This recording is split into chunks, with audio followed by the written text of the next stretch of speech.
Craigie. Craigie. It's been some time since we've seen you at the reunion for the Clan McFerguson. I'm sorry, say that again. The Clan McFerguson, Craigie. You know, I imagine, like, the woman that was here previously, I would imagine Robert Carlyle doing the exact same dialogue to you.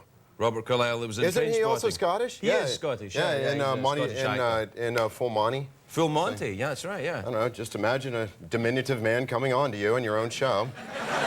But that's just me, Craig. Are you coming on to me? Is that No, Craig. Although it's not all bad. I just love the Scottish accent. As soon as I was watching you, and I was like, oh, Craig, look at him. Such a hunk of man cake out there.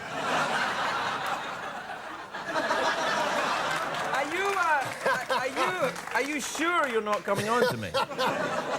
Can't one man call another man a hunk of man cake? Okay, see, now it's just ad nauseum. All right. I like your show. Thanks very much. It's much better now that you're on it. Oh. Thank God you're here. Listen, congratulations on the Oscar nomination. Thank you, sir. That's pretty fantastic, isn't it? Thank you. Yeah. Are you getting any sleep? Are you excited? Yeah, I mean, you know, it's not until Sunday night, so I'm feeling relatively relaxed about it. But the day before, I was pretty much filled with dread because throughout the awards season, there's such a build-up to. That's right. There's a bunch of awards. Oh yeah. It really starts out with the Spirit Awards, the nominations at the beginning of December, and then National Board of Review. And you go through all the cities, every city throughout the country, actually worldwide, have their own critics groups, and then of course you have the Golden Globes and the Screen Actors Guild. And it really builds this anticipation that you have nothing to do with. It's like the Super Bowl of award ceremonies, isn't it? It is. Oh, yeah, I would say the Academy Awards are definitely the Super Bowl of movie awards. But the day before I was like, I just didn't know why I felt as bad as I did. And I thought it was just because there was going to be a letdown, and then, of course, the movie got several nominations. Oh, so with when you got the nominations. Correct. That must be a big day. It was. Yeah. Did you get high? Yes. Yeah. Yes, I did. I did. Well, people do. People do. I woke up just as they were saying my name. I woke up in a puddle of my own vomit. Thank God. Ooh, it shook me out of my delirium. There's a lot of wine in the film. Do you know anything about wine in the scene? You know, I saw you talking about wine. Yeah, I used to drink a lot of it. Didn't know they had a degree in, was it wine tasting? Yeah, well, yeah. You know, I had little bits of wine, I'd taste it and then spit it out. Well, you're meant to spit it out. That's where I went wrong. You actually would spit it in. You would spit it in. Yeah. I did not know that much about wine. There's always the kind of, it's the requisite job for anyone when you're in college is to be a waiter. And, you have the wine tastings, which ostensibly are meant to inform your palate about the different grapes and varietals. But as many of us know, it's just an excuse to get wasted. Yeah. Did you get... Well, you show up at like 1 p.m., right? They're always like the restaurant manager's like, all right, now everybody needs to be here at 1, a couple hours before your shift starts, because we're gonna have a wine tasting. And then you find yourself at 9 p.m. and your apron's on backwards, and you're covered with tomatoes and what may or may not be feces. Hey now! Look at that guy. That guy right there. That guy was too exuberant. That guy with the nose thing right there. Many people of the audience have noticed. It's the Underwood deviled ham guy. Look at him. It is. Leave him alone. It's that guy. Leave him alone.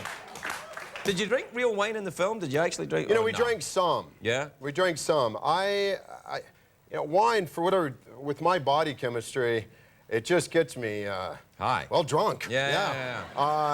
No, it really it dehydrates me, so I kind of abstained quite a bit, but, a few other people were enjoying, or pulling a cork or two. But for the most part, it was like grape juice and what they call frisé, which is they make wine and then they extract the alcohol. Really? It's funny. I once made a movie that had pot in it, and they can make pot where they extract the pot fun. It's true. That's what they call it. Yeah, pot Let's fun. That's take the name of it. the pot fun. And they store it in a big vat somewhere. Now, you and I, we have something in common. Oh, yeah? You, I believe, were involved in a film involving marijuana, which you just clearly stated. Yes. And I myself, in fact, I've got that DVD of your marijuana movie. This was a movie that was inspired by true life events. What happened? 5 guys that went to Kansas to steal 1,000 pounds of marijuana from the government. Were you one of those 5 guys? You were! Oh, my God! You went to steal marijuana? Craig, Ixnay, Statute of Limitations, okay.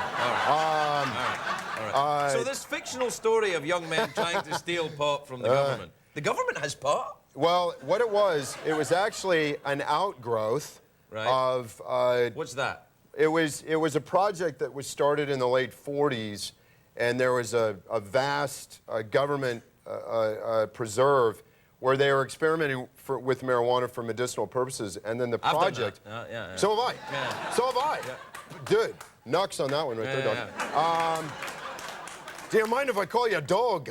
Not in front of my mother. You get so much mileage out of the Scottish accent. I know, I'm actually from New Jersey, but this thing is... We gotta take a break, we'll come right back. We'll be right back with Thomas Haden Church, everybody.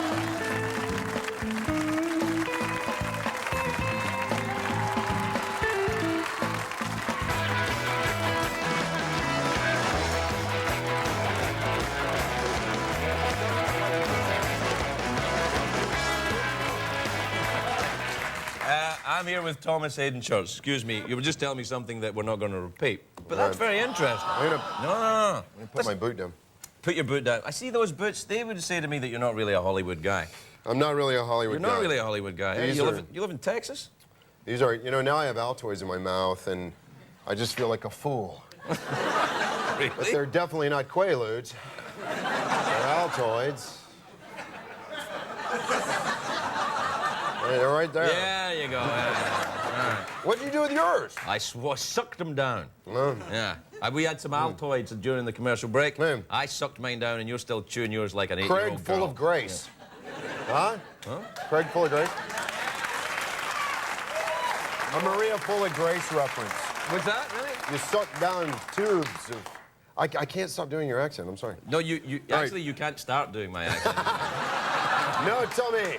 Actually, you suck at it, mate. Yes. Okay. So you don't live here, you live in Texas? I do. I live about 3 hours west of Austin. My God. There's one clap. Yeah! It's like one clap. Yeah, but the first time he was just like... And that was it. In the singular. He wasn't that enthusiastic. 3 hours west of Austin by what? By car? I'm by cow. No, by car. I said car. You see what's going on? You see what we're doing here? I didn't say cow. There's a whole Hope Crosby thing going. I take a cow and go that way for 3 hours. By cow, tell me. Yeah, rural, all right. Do you have a ranch or something? I do. I live on a cattle ranch. It's, like I said, 3 hours west of Austin. How many head of cattle do you have? We run about 100 on that ranch. 100 head. And then there's another ranch that I have, and on that ranch we run probably 200. How come you need 2 ranches? Meat, dairy, is that it?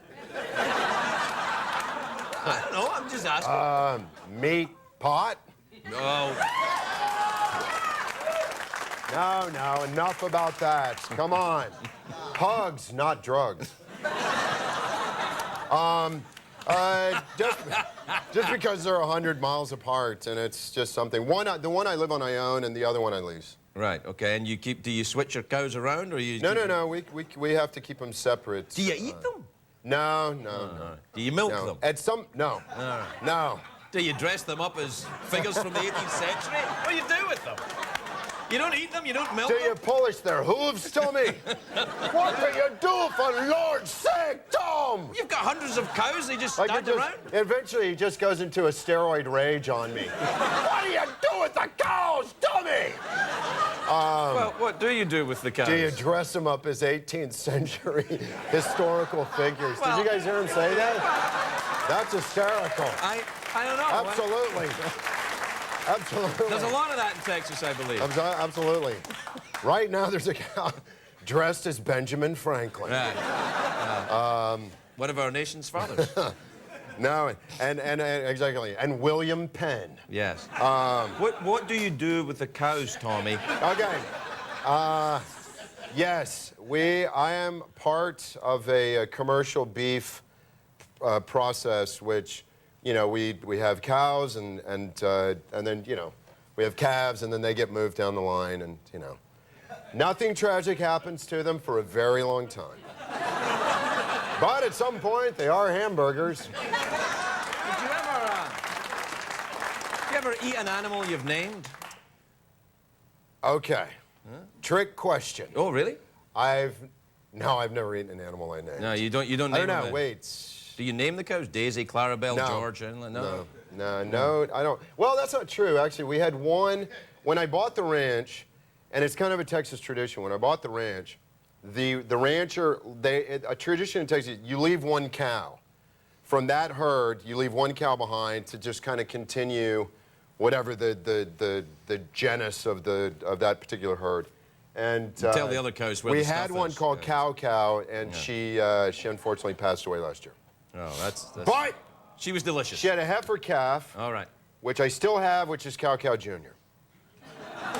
It's moving. It's moving. How sentimental is that? You know. It's a lovely story. Listen, Thank you, I want to Craig. wish you good luck on Sunday at the Oscars. Thank you. Got my vote, pal. Well, thank you. And I hope, although I'm not in the Academy, so I don't think that's going to help me. But good luck anyway. It's a great film, Craig. and it's a great job in it. Thank you. Thomas Haden Church, everybody. Sideways in theaters now. We'll be right back with Don King.